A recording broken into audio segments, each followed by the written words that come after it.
Good morning, welcome to Headline Focus here live on Core Politics with me, Rob Double. It is Tuesday the 17th of April 2018. Let's have a look at what's in the political news today. So, to start off with, the government U-turn on Windrush era citizens. Now, this was a story we covered yesterday, and it's actually developed into quite a significant news story. The government's apologised over the treatment of Windrush era citizens. These are people who arrived in the UK from the Caribbean as children, and when they were formally applied for a British passport at the time, or never formally naturalised, as it were, and they've been classed, despite the fact they've lived in the UK and indeed worked in the UK, many of them for decades, have been classed as illegal immigrants, threatened with deportation and reportedly denied access to public services as a result. And obviously for someone living here for decades, that has been incredibly traumatic for some people and obviously very concerning for many of those as well. The Home Secretary said yesterday in the Commons, frankly, how they have been treated has been wrong, has been appalling. I am sorry. The government has promised to resolve their status within 2 weeks, so a very short deadline,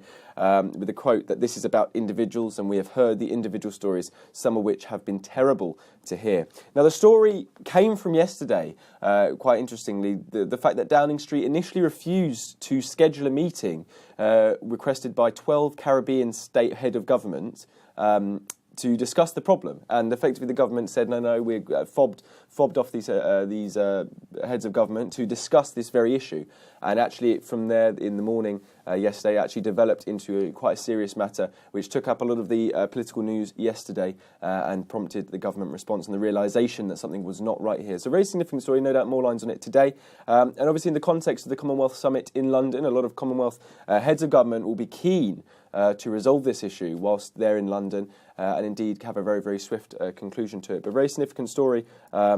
Next up is the second key political agenda point, which is what's going on regarding the debate of Syria. Now, this is in the context of the UK using military force, doing targeted bombing in Syria on the weekend, authorised by the Prime Minister, without a vote in Parliament. That what's happened is there's been debates. There's been a debate yesterday, and indeed will carry over today, over the permission the Prime Minister gave and whether she should have consulted Parliament before ordering military strikes. Jeremy Corbyn, leader of the Labour Party, will lead the Commons into a second day of debate on Syria, granted another emergency debate. It will probably kick off around about 12:30 today.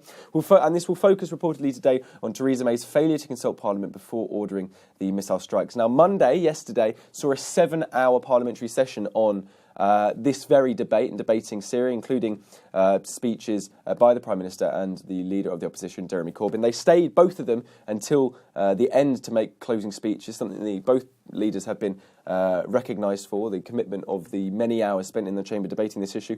The government yesterday won 314 to 36, so actually no competition there, victory on a vote which the SNP demanded on a motion that the House had considered the situation in Syria and the government's approach. Labour MPs refused to take part in that, hence the government's clear thumping victory there.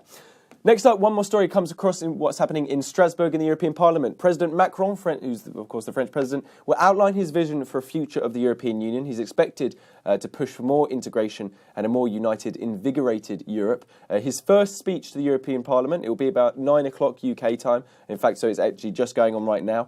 We'll hold talks afterwards with Parliament President Antonio Tajani and a joint statement to follow. Now, rather than the EU vision which Macron will lay out as someone who's very much been pushing the message of reforming the European Union and invigorating the European Union, the second aspect will also be the France's involvement in the targeted bombing campaign along with the US and the UK on the weekend. Now, interestingly enough, the Parliament President Tajani has a quote in a number of the news outlets saying the use of chemical weapons is unacceptable and represents a red line that cannot be crossed with impunity. However, a further military escalation should be avoided as it would bring new suffering to the Syrian people and aggravate the humanitarian crisis. So quite a nuanced response there. Perhaps some more lines on that as well in those joint statements after Macron's big speech today. That's pretty much it for today. You're up to date. Don't forget you can find all the latest on what we're doing here on Core Politics on our Facebook page and Twitter right here. But for me and all the team here at Core London, I'll see you tomorrow around about 9 o'clock.